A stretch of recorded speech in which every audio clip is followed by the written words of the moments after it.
one of the more common types of ear aesthetic surgeries is ear pinning or otoplasty, and there are many ways of doing it. I guess first, like, again, who's a good candidate, and maybe if you can lay out all the different repair sort of options, and just generally how you do it. Is it under local anesthesia or general? And does it depend on age for that, or just go ahead and tell us how Sure. you do it.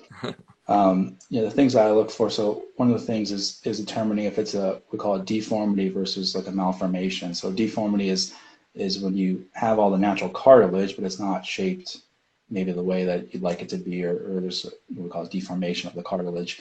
A malformation is when there's actually either skin or cartilage or sometimes both missing. And so the conditions like microtia, for example, would be something that would be associated with that, because there's different treatments and it really determines a little bit of overlap to some degree, but generally speaking, deformation are treated differently than the malformation. So for deformation, so it really, some of it depends on when the patient comes in. So if they come in, I've seen patients literally newborns or a week or two out, will come in with some ear deformations, and we have a option called ear molding, where you can actually put a mold and actually mold the cartilage the way you like it to be. And because the maternal estrogen levels are high enough, usually in the first 6 weeks of life, we think that estrogen level actually allows the cartilage to be malleable and to actually, you can mold it and actually have it stay that way. And the success rate actually is pretty high. It's about 90% as far as not needing or wanting any further procedures down the line. And so you can't correct everything. So you can't do microtia, for example. So as long as you actually have the cartilage there, you can kind of shape it how you'd like it to shape it. But if it's not, then that kind of patient would not be a good candidate for ear molding.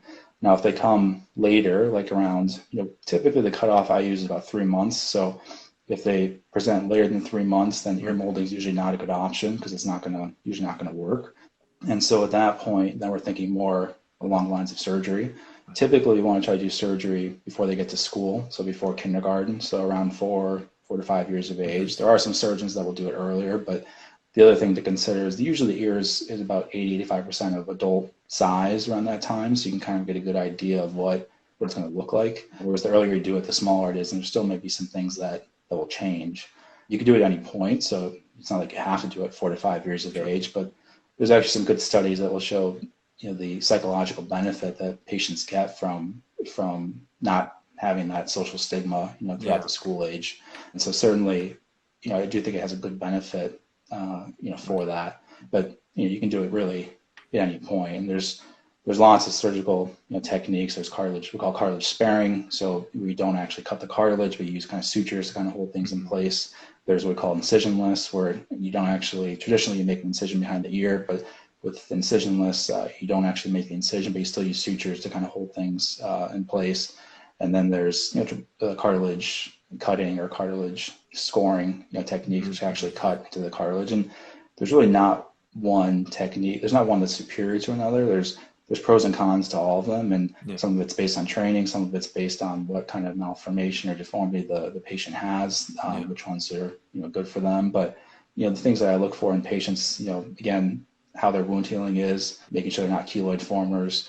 I think a good thing is also realistic expectations. So kind of like we talked about earlier, making sure they understand that really the goal is improvement. We want to try to get, hopefully they'll be perfect and maybe they'll be symmetric, but because there's a lot of factors that are unfortunately out of our control, how scar tissue heals, and some of it's just lifestyle. If they're a boxer, for example, then their ears are going to be different than someone that's maybe not going to go on do boxing. So all those things kind of come into play, and that's really why that first visit with them to kind of explain those types of things was really important.